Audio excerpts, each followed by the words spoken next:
안녕하세요, 여러분. 오늘은 최근에 있었던 비행기 자리 바꿔줄까에 대해서 이야기를 한번 해볼까 하는데요. 상황을 모르시는 분들을 위해 간략하게 이야기를 해보자면 어떤 유튜버가 비행기를 타는데 옆에서 애기가 죽일 듯이 울어요. 그래서 왜 우냐를 물어보니 창가 자리에 앉고 싶어서 울고 있다라고 애 엄마가 이야기를 해주더라고요. 근데 여기서 이 유튜버가 자리를 바꿔줄까? 물어보니 애 엄마가 그럼 옆자리도 같이 바꿔주실 수 있어요?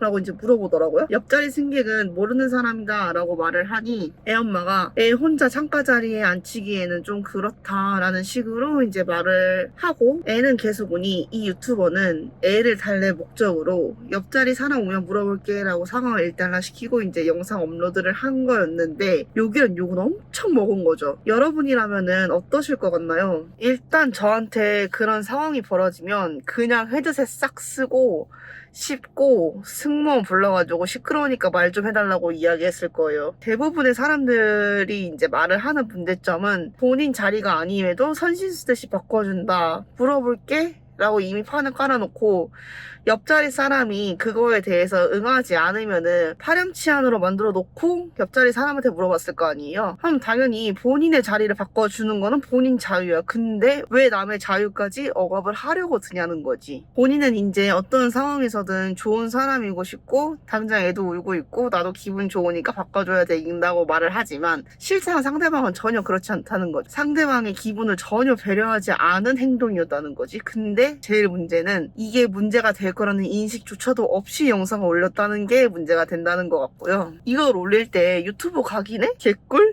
이러고 이제 내 미담 하나 늘었다 이러고 올렸을 걸 생각을 하니까 이제 사람들이 더 욕을 하는 게 아닌가 싶어요. 그리고 이제 애엄마야 존나 잘못했지, 뭘 그렇게 잘못했는지 모르고 괜한 영상 올려서 욕먹었다고 생각하고 이제 계실 것 같은데, 이건 첫 번째 레슨이다. 딱 들어라. 공공장소에서 떼쓰면서 우는 애 달래기. 두 번째 레슨, 자리 바꿔준다 했을 때 옆자리도 같이 바꿔달라는 둥, 애 혼자 어떻게 보내느냐는 둥, 일단 헛소리하지 않기. 마지막 레슨이야. 잘 들어. 애한테 안 되는 건 안 된다고 똑바로 말 안 한 게 제일 큰 문제예요. 억울해할 거 하나도 없다. 그리고 이런 애 엄마들이 진짜 많다고 느낀 게, 저도 일을 하면서 뭐만 하면은 꼭 그 나이 때 아줌마들이 와가지고 뭐 애는 우리 애가 먹을 건데 이거 좀 해주시면 안 돼요? 저거 좀 해주시면 안 돼요? 이래. 물론 당연히 물어볼 수 있다고 생각을 하거든요. 근데 거기서 내가 안 된다고 얘기를 했으면은 네 알았어요가 돼야 되는데 그게 안 되고, 아니 그래도 애가 먹을 거라니까요? 애가 먹을 건데 왜 그게 안 되는 건데요? 우리 애는 이거 하나 다 먹으면 안 돼요. 이렇게 이야기를 하면은 저는 어떡합니까? 안 되는 걸 안 된다고 얘기를 하지? 안 되는 걸 되게 하라는 거잖아. 근데 내가 왜 그렇게까지 해야 되냐고. 이런 이야기를 하면은 이제 이런 댓글이 달릴 거예요. 네 애였어도 그렇게 했을 거냐? 아니요, 제 애였으면 그렇게 안 가르쳤죠. 이게 뭐 가정교육의 부재라고 저는 생각을 하거든요. 안 되는 걸 상대방이 선심 쓰듯이 해줬어. 근데 거기서 추가로 요구할 게 아니라 안 되는 걸 상대방이 해줬으니까 고맙다가 먼저 돼야 되는데 지금 그게 아닌 거잖아요. 그리고 이게 문제가 되는지도 모르는 그 애엄마도 문제예요. 문제 플러스 문제가 모이니까 그냥 개 큰 문제가 됐던 거지. 제 애면 그렇게 안 가르쳐요.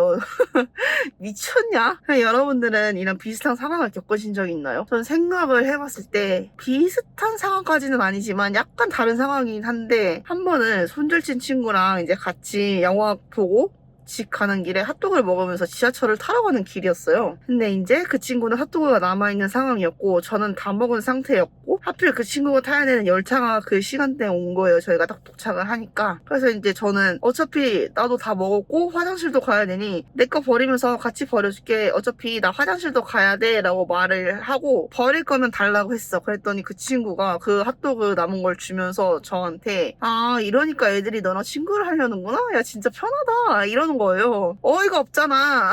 나는 그냥 배려를 해준 거죠, 그 친구를. 왜냐면 이제 그 친구가 가기 전에 나 근데 이거 열차 오면 어떡하지? 이런 식으로 계속 얘기를 했어요. 그러니까 이제 내 입장에서는 열차를 타야 된다는 그 친구의 마음과 어차피 나도 쓰레기 버리러 가야 되니까 선심 쓰듯이 이제 이야기를 해준 거지. 배려를 해준 거지. 배려가 계속되면은 씨발 그게 권리인 줄 알아요, 이 개새끼들은. 이래서 한 번 잘해주면 안 된다니까? 그런 말도 있잖아요. 계속 10번 중에 9번을 잘해주다가 한 번을 못 해주면은 미친년이 되는데, 10번 중에 9번을 못 해주다가 한 번 잘해주면은 그래도 제 애는 착하더라 이 소리 듣는 거, 저는 이것도 진짜 어이없다고 생각을 하거든요. 도와주고 말고는 그 사람의 마음인 거지 그걸 아무도 강요를 해서는 안 된다고 생각을 하는데, 비행기에서 있었던 일은 이 유튜버가 이 사람한테 강요를 한 거니까 사람들이 그렇게 발작을 한 게 아닌가 싶어요. 저 같은 경우에는 제가 선심 써가지고 이야기를 한 건데 이 친구가 이렇게 얘기를 하니까 저는 기분이 당연히 나쁘죠. 그래서 그 친구 손줄 쳤어요. 왜 데리고 있어? 세상에서 제일 데리고 있으면 안 되는 애 중에 1위였어요 진짜. 이런 미친년들은 빨리빨리 거르는 게 여러분 정신건강에 정말 이롭습니다 진짜로. 여러분들은 이런 불합리한 상황이 계속 생긴다면은 망설이지 말고 꼭 거절하실 줄 아는 멋진 어른이 되길 바래요. 저는 이미 흑화를 해서 거절을 할 줄 아는 멋진 어른으로 자라났답니다. 아주 잘 됐죠? 그럼 다음 영상에서 만나요. 안녕.